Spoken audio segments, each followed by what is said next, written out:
Hey guys, so after a long time I'm meeting you all, but hopefully from today I'll be continuously taking videos for next 1 week, hopefully. But today one of the special guests joined with us. She just finished her undergrad and came here, and also now got a PhD too with the professor. So now what we are going to say is like how to approach a professor for getting a PhD, and if you are in India studying your masters or you are technically ME or something, so can you come directly here and get a PhD? So these are the topics mainly we are going to see, and much more about how to convert into a PhD. So these topics. So yeah, and she is Sam, like Samanvita, and yeah. So I'll take from here. yeah. Hello everyone, I am Samanvita and basically I'm from Hyderabad. I completed my undergraduation or bachelor's from Usmania University, Hyderabad in the stream of biomedical engineering, and I'm here to as I felt personally like I struggled a lot during my application for the masters. Because my final goal is always to complete the PhD in the United States, but I don't know like where and how to start, and I haven't had any resource or any start like a way to start. So I felt like this would be really helpful tool to share my like opinions or views or give any suggestions for the new coming people to the United States. So the first myth all the people or the students who are pursuing their undergraduation in India, the first myth we have is like masters or MTech or like ME is mandatory to do their PhD in the United States. And the answer is absolutely no. You don't require any masters or any ME or any master's degree particularly in India to come and do your PhD here.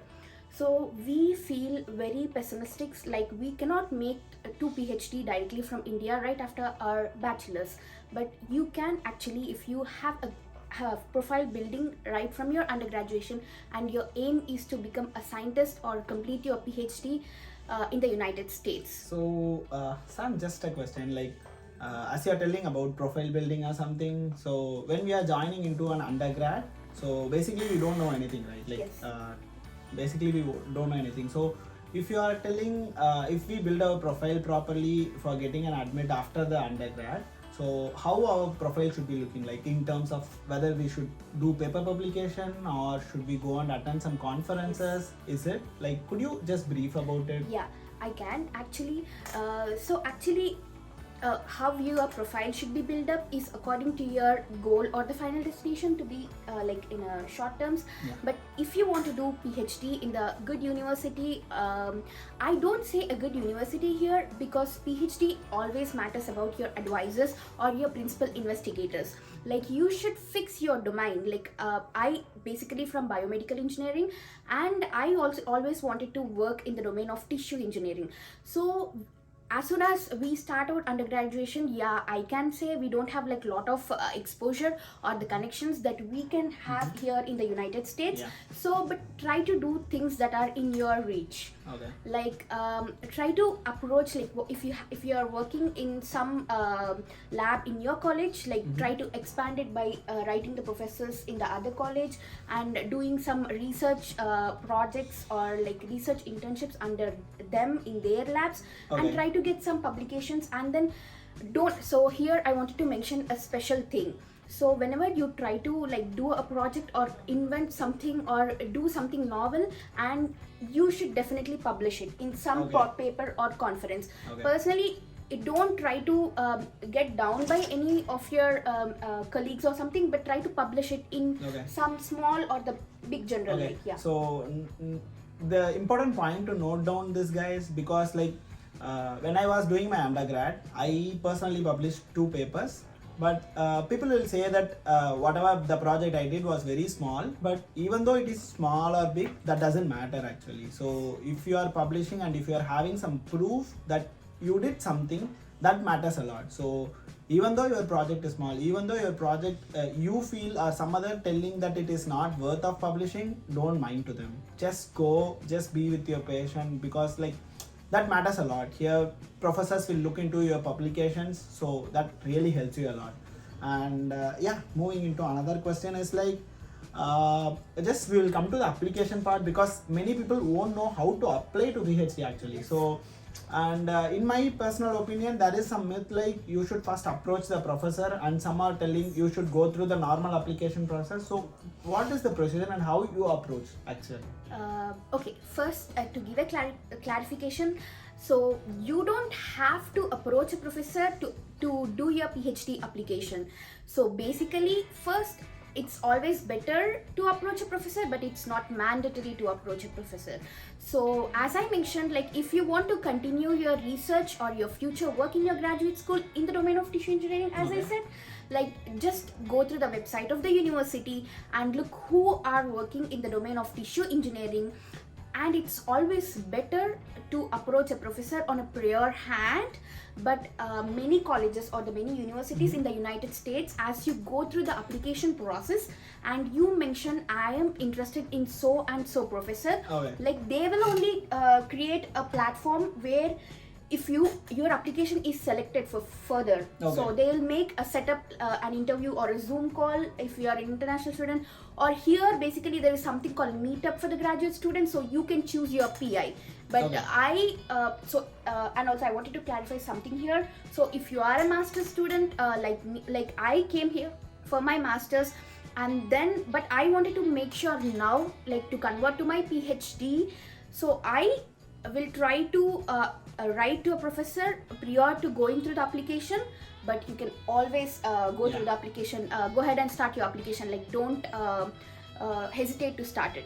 Yeah, so guys, just to note down a point here, like if you are coming from India to here and if you are doing your masters, you will actually know how to approach a professor for PhD. But back in India, if you are directly willing to apply to PhD, then you'll be you should look into some professor. As she told, if you have some particular domain of interest, whatever the field may be, it might be ECE or in computer science, whichever the field you are interested, just specify it. For me, I am much more interested in VLSI, so I'll be looking into VLSI, which are all the professor doing VLSI, and then I'll be writing my SOP according to that, or I'll be personally mailing to those professor, like is there any opportunity or do they have any PhD openings under them.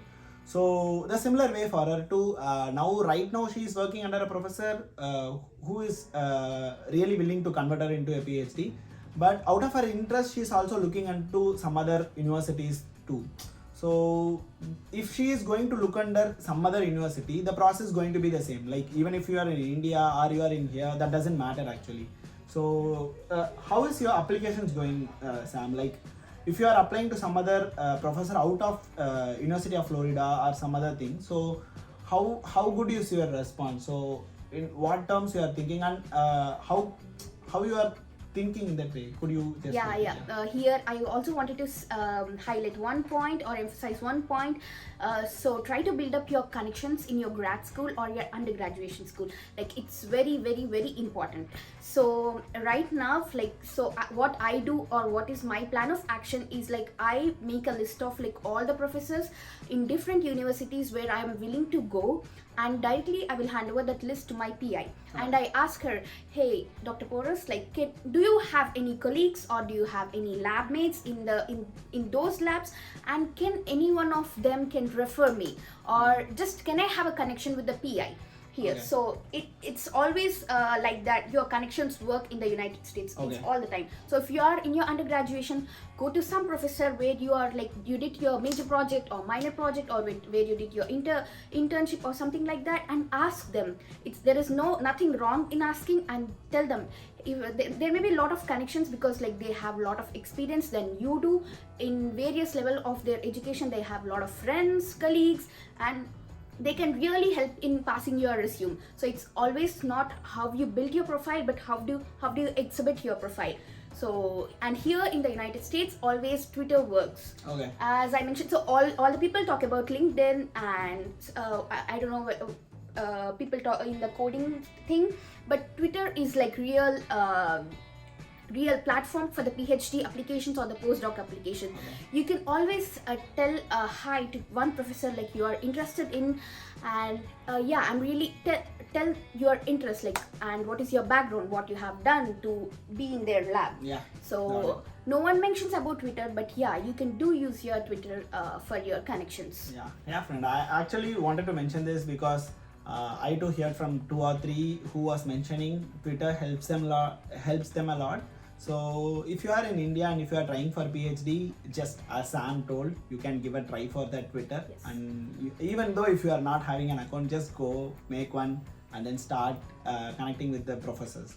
So, and another thing is, Sam, like, you got a RA, right? So how you need to approach a professor? Like, did you do volunteering for getting before into that, or people will be? And just to clarify, friends, like RA is research assistant. So if you are, if a professor is willing and if you are potential, and they will be giving you research assistantship. So, and another thing is called OPS, which is like she will be explaining. I also don't know that particular thing. And another thing is like volunteering they can do. So we will just see how to get a RA. So that will be helpful for you too. Okay. Yeah. Could you brief on it? So first of all, I wanted to tell one thing. So if you write to a professor, if you email a professor, guys, like it is, their time is like so valuable to them. So if you don't get any response from an email, so I didn't get response for a lot of emails, as I mentioned to you. So don't get nervous, like, because they are super busy. It's not that your profile is not good enough, but they don't have time, they lack time all the time. So just stop by their office and say hi, address your professor, and then really go after them all the time, because it's not COVID time. Like, you are on the campus, you can go wherever you want, and there is like lot of professors working in your interest domain. So stop them by their office and tell hi, and then approach to the email, and then just send the reminder email. And so here, how do you get pay for your work? First of all, like, you can volunteer. Many professors, if their project is funded, they will with no hesitation or with no time back, they will give you a payment. So OPS is nothing but a part-time like thing. So here, if professors have to pay for you as a research assistant or a graduate assistant, they have to pay your tuition fee. Yeah. So many professors, they don't have super funding to pay your tuition, insurance, health insurance, and your stipend. So they make you as an OPS. Like, OPS is someone who manages the lab, or some lab safety manager who manages the professor's schedule or something in the lab, but you can do the research work as like in the site. Like, I got you. So basically, you started as a volunteer and then converted into OPS, and then converted now as a RA, right? Yeah. Okay. So first of all, I approached my professor by variable means. Like, I really wanted to work under her because her research interests aligned with mine so much. So I approached her through email. So she haven't responded, and then I stopped by her office, and then multiple times I did, and then I sent her a reminder email. Then she set up an appointment with me, and then she met me. I volunteered in her lab for a week, I guess, and then after that she asked me to convert to an OPS, and then she asked me to convert to in the RA in summer. Okay. And this is a short video, friends. So thank you for coming, Sam. And actually, I'm attaching Samanvita's Instagram account ID and also Twitter ID at the bottom. So if you have any doubts about PhD, how to apply or something, you can contact her. And probably even she will be busy though. So sometimes if she is not messaging, just don't get on her. But she'll probably reply. And I'll be attaching her Instagram ID and Twitter ID at the bottom. You can go and contact her. Thank you. And we'll be coming up with multiple videos this week, friends. So just be updated. Thank you. Bye. Bye.